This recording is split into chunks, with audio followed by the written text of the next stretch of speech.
Picture this. You're standing in that fluorescent-lit immigration hall, your phone battery dying, when an officer waves you forward with that expressionless stare. What happens in the next few minutes could determine whether you walk straight to baggage claim or spend hours in a windowless room answering more questions. Most travelers think immigration questions are random small talk. They're not. These officers are running a sophisticated psychological assessment before you even open your mouth, and understanding their system is the difference between sailing through or getting stuck. Today, I'm revealing the 10 most common questions immigration officers use worldwide, why they ask them, and exactly how to answer without triggering any red flags. Whether you're flying to New York, London, or Sydney, the same hidden psychology applies everywhere. Get nervous and ramble, you'll sound suspicious. Stay too quiet, they'll dig deeper. But master the underlying patterns, and you'll move through immigration like you've done it 1,000 times. Let's start with the question that sets everything in motion. Question 1 is, may I see your passport?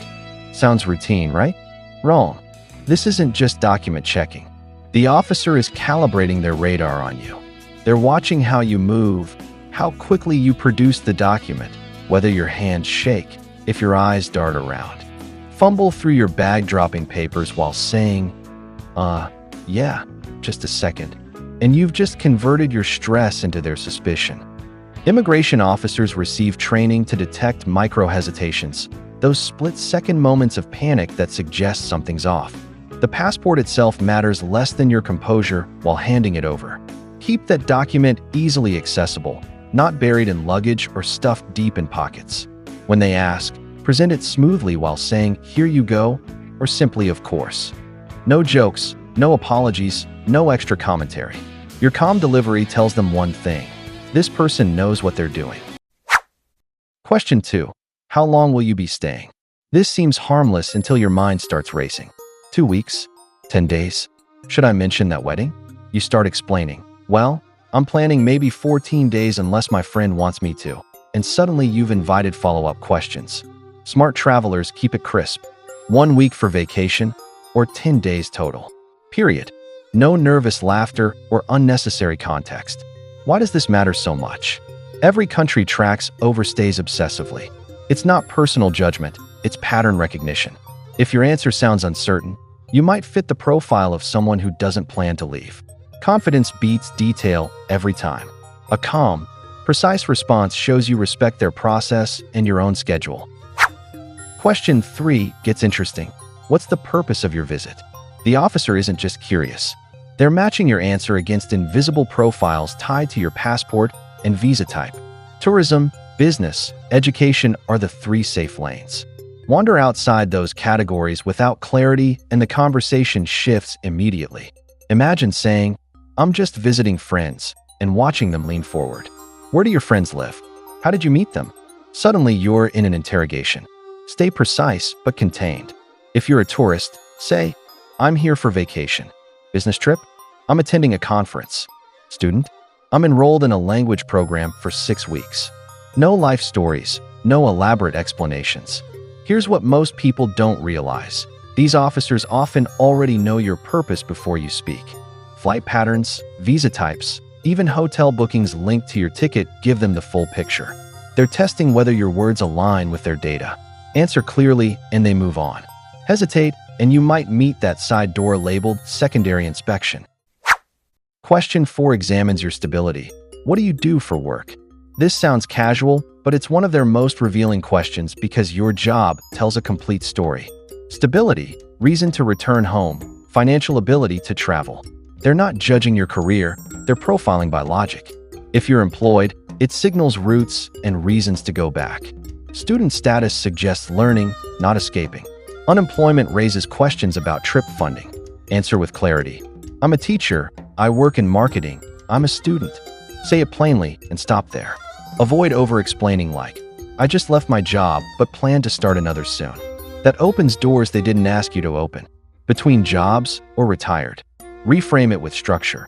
I recently finished a position in accounting and I'm taking a vacation before my next role. This tells them you're in control, not drifting. Question 5 Test consistency. Are you traveling alone? Simple question, but it's not small talk. Officers cross-reference your story with digital trails, your flight booking, seat assignment, who checked in next to you. They already know if someone shares your itinerary. They want to see if you tell the same story. Solo travel? Yes, I'm traveling alone. Then stop talking. With others? I'm traveling with my sister, or I'm with a friend. No names, no backstories, no chatter about where you met. Every extra word invites another question. The more you explain, the less they believe you. Nervous travelers ramble. Seasoned ones don't. Question 6 shifts the tone. Do you have any family here? This sounds friendly, but it's strategic. They're measuring your ties to the country and likelihood of overstaying your visa. No family.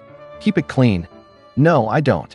Don't add nervous explanations like, no, I don't know anyone here. If you do have family, expect follow-ups about who, where, and how close. Stay truthful but surface level. Yes, my cousin lives here, or my sister works in the city. You don't owe them your family tree. The officer isn't judging your answer, they're judging your reaction. If your tone changes or body language shifts, they sense hesitation, and that multiplies questions. Question 7 sounds like a trap. Have you ever been here before? It's asked with a neutral smile, but don't be fooled. This is a background check disguised as conversation.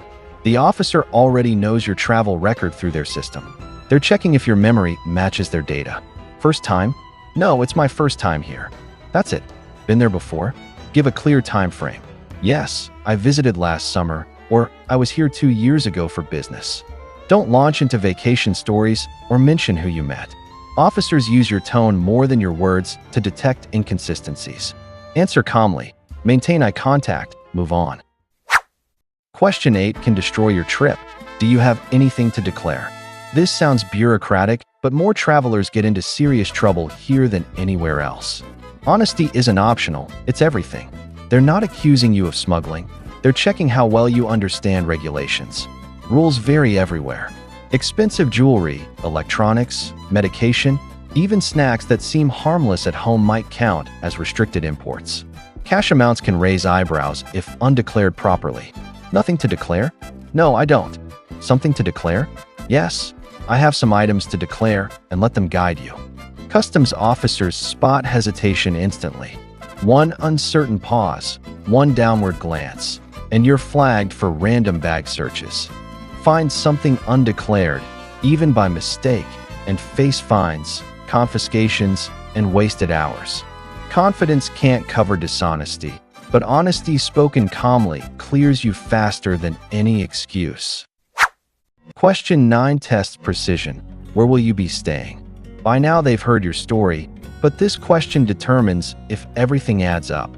They want certainty, not guesses. Say somewhere near downtown.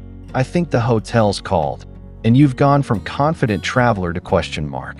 They don't expect memorized addresses, but they expect you to know your plans. Hotel? I'll be staying at the Pacific Hotel in Manhattan. With family? I'm staying with my cousin in Toronto. Be clear, calm, consistent. Immigration systems already link your arrival documents with listed accommodations. They're checking if your answer matches that data. Question 10 is the final test. Can I see your return ticket or onward travel? This isn't just paperwork, it's proof you plan to leave. Every country uses this to spot potential overstays. Hesitate here, and you instantly look uncertain about your intentions. Always have your ticket ready, printed or digital. Already booked your return flight? Yes, here's my return ticket. I'm flying out on the 22nd. Continuing elsewhere? I have an onward flight to Singapore, or I'm traveling to Paris next. It's not about destination, it's about showing structure. Even flexible or refundable tickets work fine. Immigration doesn't care if you change plans later, they need evidence you're not here to disappear. Keep these documents easily accessible. Digging through 5 zippers signals disorganization, which they read as uncertainty. Here's the secret nobody tells you. Immigration isn't really about your answers. It's about the energy you project. From the moment you approach that counter, they're reading one thing. Are you in control or uncertain? Every hesitation, shaky breath, or rambling explanation sends signals. But calm confidence, that's your real passport. You've now seen the 10 questions that shape your journey and the truth beneath each one. They're not trying to trick you, they're trying to read you. Once you understand this game, you stop feeling like a suspect and start moving like a seasoned traveler. Your pre-flight checklist. Keep your passport accessible. Know your story before they ask. Answer short and steady like someone who's done this hundreds of times. When your words sound certain, your trip unfolds smoothly. When your voice stays calm, your story stays believable. Walk through that gate with quiet confidence, and you're already winning before reaching baggage claim. If this helped you feel more prepared, share it with someone facing their next flight. Hit that like button and subscribe because next week we're revealing what really happens during secondary screening, and it's not what you think.